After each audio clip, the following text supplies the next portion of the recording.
Hey everyone, for this week's video I'm going to be doing a Crematogaster Sarasi care guide video as well as showing you my Crematogaster Sarasi colony and how they're doing. Enjoy today's video.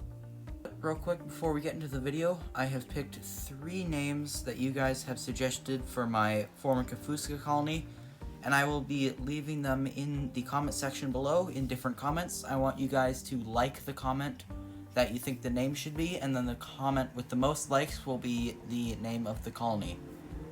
Alright, now as you guys can see, my Crematogaster colony has grown a lot since the last time I featured them on this channel, which was only a few weeks ago. I'd say now that they're at like 200-250 workers, and I have a hybrid nest mini attached to it, which you'll see in a bit, and hopefully they'll move into there soon. Now, without further ado, let's get into the care guide. Alright, now let's start with the distribution. Usually, Crematogaster sarasi can be found throughout southern Canada and throughout much of the United States and into northern Mexico. Usually the size of a queen Crematogaster ant in general is around 7 to 8 millimeters, with the worker size being between 2 to 4 millimeters.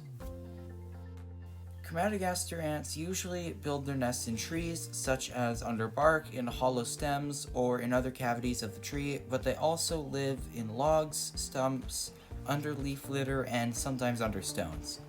They also nest inside of houses sometimes, and buildings, and Crematogaster ants usually prefer tight spaces between, like, shingles, windows, stuff like that, and they are also commonly found in forests.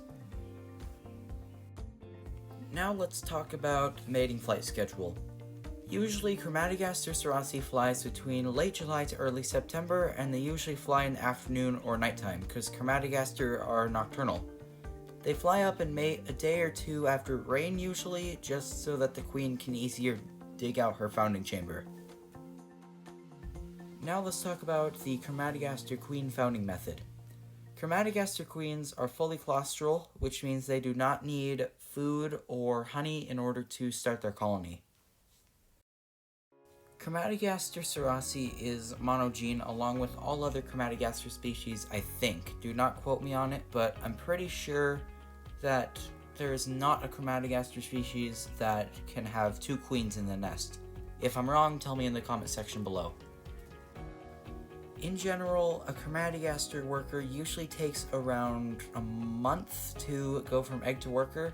So from egg to larva, it's around 10 days. From larva to pupa, it's around 12 to 15 days. And from pupa to worker, it's also around 10 days.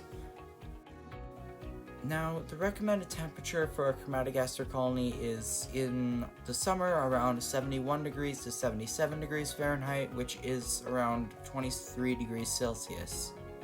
In winter, usually they like it around 46 degrees Fahrenheit, which is 8 degrees Celsius. That's basically everything you need to know, but here are a couple of tips from my experience. Don't check on them too much, maybe weekly if that, when you're founding the colony, because the queen gets stressed out.